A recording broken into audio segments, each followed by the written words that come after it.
ভোরের আলো উঠতেই বেহালাবাড়ি ঘাট পার শুরু হয় জীবনের গল্প। নদী থেকে উঠে তাজা বোয়াল আর কাতল, পাশে পিচ্ছি এক ছেলে মোরগ বিক্রি করতেছে হাসি মুখে, আর মসজিদ থেকে বের হওয়া কোরআনের পাখিরা উঠতেছে গ্রামের আকাশে। এই দৃশ্যটা স্ক্রিপ্ট করলে আপনি সত্যিই অনেক কিছু মিস করবেন। আসসালামু আলাইকুম।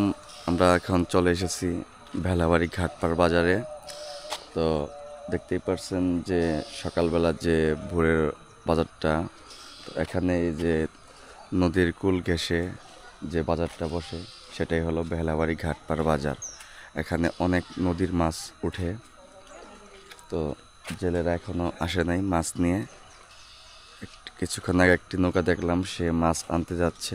তো একটু পরে আপনারা দেখতে পারবেন যে এখানে কত ধরনের মাছ ওঠে। আপনাদের বাজারটা সম্পূর্ণ ঘুরে ঘুরে দেখাবো, জাস্ট একটু অপেক্ষা করেন।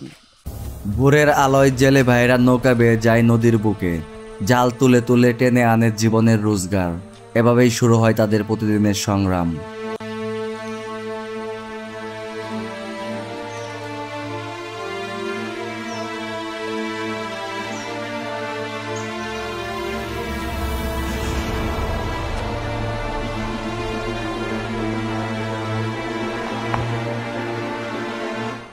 ভোরের আলোয় মসজিদ থেকে বের হয় পিচ্ছি পিচ্ছি পোলাপান। কোরআনটা রেখে এসেছে মসজিদের ভেতরেই, কিন্তু আলোটা রয়ে গেছে মনে। এরা জান্নাতের পাখি, নিষ্পাপ, শান্ত আর হাসি মুখে। ওদের হাঁটাই গ্রামের সকালটা হয়ে ওঠে পবিত্র আর প্রাণবন্ত। এখন যেটা দেখছেন এটা হলো গান্ধিনা বাজারের দৃশ্য। আসলে আজ ভোরে বের হচ্ছিলাম বেহালাবাড়ি ঘাটপাড় বাজারে যাব বলে। কিছুক্ষণ সেখানে অপেক্ষা করার পর মাছ আসতে দেরি হচ্ছিল, তাই ভাবলাম বাইক আছে যেহেতু একটু ঘুরে আসি, গান্ধিনা বাজারের কি অবস্থা দেখে আসি। এখানে এসে দেখি বাজারে একদম জমজমাট। নদীর মাছ কম হলেও দাম অনেক কম মনে হলো এই বাজারে।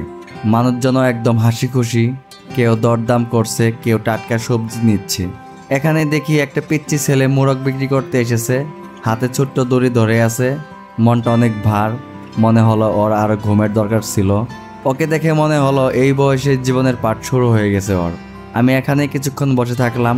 ভোরের হাওয়া, বাজারের কোলাহল সবকিছু মিলে যেন গ্রামের আসল সকালটা অনুভব হচ্ছিল।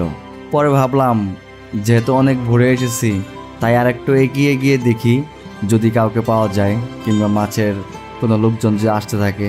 তো একটু আগানোর পরেই দেখি এক লোক এক ডিশে বহুত মাছ নিয়ে আসতেছে, ভিডিওতে দেখতেই পারছেন। ওখান থেকে আমি আমার জন্য কিছু মাছ কিনে নিলাম, তো আপনারা দেখতেই পারছেন। তো আশা করি আপনাদের ভিডিওটা যদি ভালো লাগে তাহলে অবশ্যই লাইক কমেন্ট শেয়ার করবেন।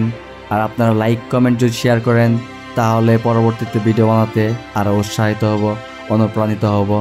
অবশ্যই ভিডিওটা সম্পূর্ণ দেখবেন।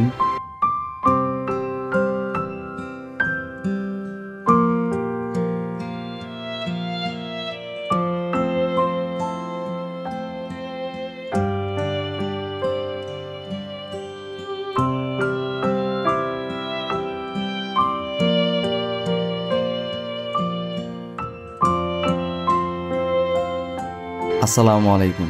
আজ এই পর্যন্তই। খুদা হাফেজ।